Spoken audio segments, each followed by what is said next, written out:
जब मैं अपने नए घर में शिफ्ट हुआ तब सब कुछ परफेक्ट लग रहा था। एक नई शुरुआत, एक नया सफर। पर एक चीज थी जो मुझे काफी अजीब लगी। एक पुराना एंटीक आईना जो मुझे हॉल में पड़ा मिला। उसका डिजाइन काफी इंट्रिकेट और रॉयल था, जैसे किसी राजा के महल में होता है ना, वैसे ही। पर उस आईने की सबसे अजीब बात थी, उसके शीशे में एक हल्का सा क्रैक था जो एकदम दिल के शेप का बना हुआ था। मैं वैसे तो इन चीजों में बिलीव नहीं करता, पर उस आईने को देखकर एक अजीब सी घबराहट होने लगी।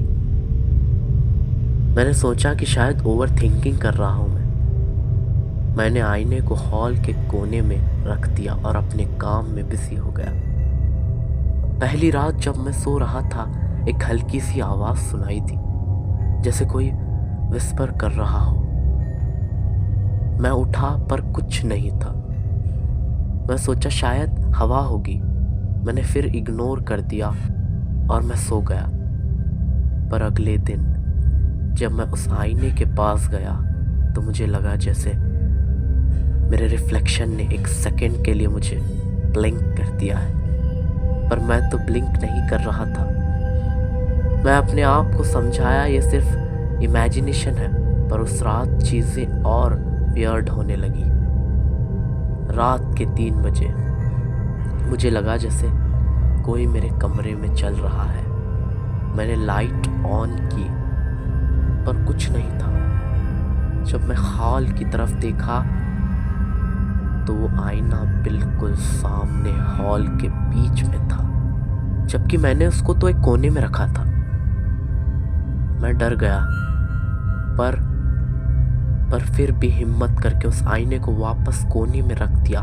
पर जब मैंने उसे उठाया तो मुझे आईने के शीशे के पीछे कुछ लिखा हुआ दिखा, अंदर मत देखना।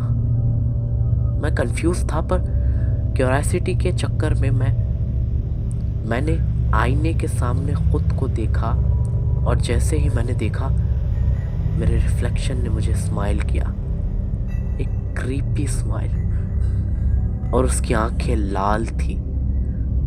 मैंने आईने को तुरंत छोड़ दिया, पर वो मुझे रिफ्लेक्ट करते हुए मुझे देख रहा था, बिना रुके, बिना पलक झपकाए हुए। अगले दिन मुझे समझ नहीं आ रहा था कि क्या करूं। मैंने किसी को नहीं बताया क्योंकि मुझे लगा लोग मुझे पागल समझेंगे। पर जब रात हुई चीजें और बुरी होने लगी। रात के 12 बजे मेरे घर के हर एक शीशे में वही क्रीपी रिफ्लेक्शन नजर आ रहा था। वो रिफ्लेक्शन सीधा मुझे देख रहा था, जैसे मुझे अंदर खींच लेना चाहता था वो। मैंने अपने घर से भागने की कोशिश की, पर दरवाजा बंद हो गया। अचानक एक आवाज आई, तू मुझसे नहीं बच सकता। मैं हॉल में भागा और वो आईना अपनी जगह पर नहीं था, पर आवाज आ रही थी, मुझे देख बस एक बार और। पर मुझे अपने पीछे किसी के सांस लेने की आवाज सुनाई दी, और फिर सब कुछ एकदम साइलेंट हो गया। जब मैंने आंखें खोली तो मैं उसी आईने के अंदर था, और बाहर मेरा रिफ्लेक्शन मुझे देखकर स्माइल कर रहा था। और तभी मुझे समझ आया कि जो अंदर होता है वो कभी बाहर नहीं आ सकता। तो अगर कभी आपके घर में कोई पुराना आईना मिले तो अंदर जरूर देखना। कौन जाने, शायद आपका रिफ्लेक्शन भी आपका इंतजार कर रहा हो। दोस्तों, एक और बात, ये वीडियो सिर्फ और सिर्फ एंटरटेनमेंट के लिए बनाया गया है। इसका रियल लाइफ से कोई लेना देना नहीं है। Thank you.